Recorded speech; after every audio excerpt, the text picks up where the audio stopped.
मध्य प्रदेश के दक्षिण पूर्वी हिस्से में इंदौर से करीब 90 किलोमीटर दूर खरगोन जिले का एक छोटा सा ऐतिहासिक शहर है महेश्वर। पवित्र नर्मदा नदी के तट पर बसा ये खूबसूरत शहर 18वीं सदी के भव्य मंदिरों के लिए जाना जाता है।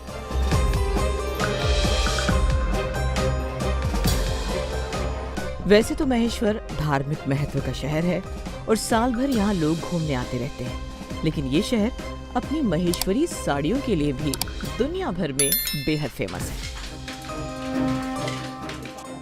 माहेश्वर को रानी अहिल्याबाई होलकर शहर भी कहा जाता है।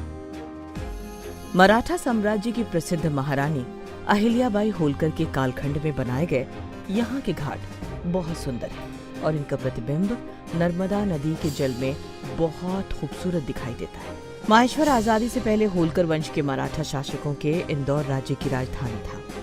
इस शहर का नाम महेश्वर भगवान शिव के ही एक और नाम महेश के आधार पर पड़ा है।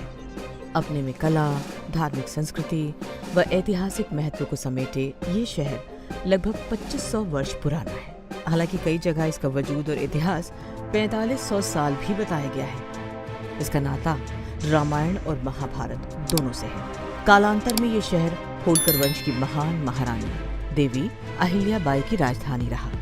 ये है अहिल्याबाई का किला। 1754 में उनके पति युद्ध में वीर गति को प्राप्त हुए। पति की मौत के 12 साल बाद अहिल्याबाई के ससुर की जब मौत हुई तो उन्होंने शासन की बागडोर अपने हाथ में ले ली। उन्होंने अपनी राजधानी को इंदौर से महेश्वर में शिफ्ट कर दिया। कहा जाता है कि तभी अहिल्याबाई ने नर्मदा नदी के तट पर इस बेहद खूबसूरत किले का निर्माण कराया। ये किला मराठा शिल्प कला की वड़ा शैली में बना है।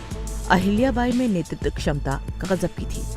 उन्होंने 1767 से लेकर 1795 तक मराठा होलकर वंश का नेतृत्व किया।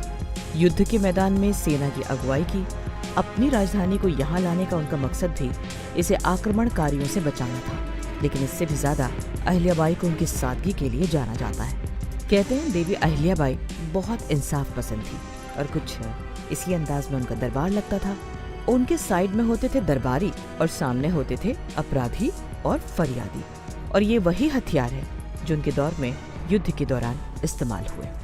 होलकर साम्राज्य की एक बड़ी खासियत ये भी है कि उन्होंने कभी भी राजकोष का इस्तेमाल अपने निजी खर्चे या पारिवारिक खर्चे के लिए नहीं किया। इसके लिए उन्होंने हमेशा अपनी निजी संपत्ति से होने वाली आमदनी का ही इस्तेमाल किया। कहते हैं अहिल्याबाई ने देश भर में जो भी मंदिर या घाट बनवाए वो अपने निजी पैसे से ही बनवाए। महेश्वर में ही अहिल्याबाई का खुद का बनवाया हुआ काशी विश्वनाथ मंदिर भी है। अहिल्याबाई कला की संरक्षक भी थी और यहाँ की महेश्वरी साड़ियाँ इसकी सबसे बड़ी मिसाल है। महेश्वर धार्मिक नगरी के रूप में जितना प्रसिद्ध है उतना ही पर्यटन स्थल के तौर पर भी। बारिश के मौसम में यहाँ की हरियाली आपको एक अलग ही दुनिया का एहसास कराती है। यहाँ आने का रास्ता बहुत ही रोमांच से भरा है और शायद यही वजह है कि लोग महेश्वर में खींचे चले आते हैं। महेश्वर आकर शायद ही आप महारानी अहिल्याबाई के व्यक्तित्व से प्रभावित न हो। इतिहास के पन्नों में उन्होंने जो निशान छोड़े हैं वो आपको महेश्वर आने पर जरूर दिख जाएंगे। भारत के कोने कोने से ऐसे रोचक किस्सों, ऐतिहासिक स्थलों की जानकारी और गांव देहात से जुड़े रहने के लिए न्यूज़ पोर्टली को सब्सक्राइब जरूर करें और वो घंटी वाला बटन दबाना ना भूलें। महेश्वर से न्यूज़ पोर्टली की रिपोर्ट।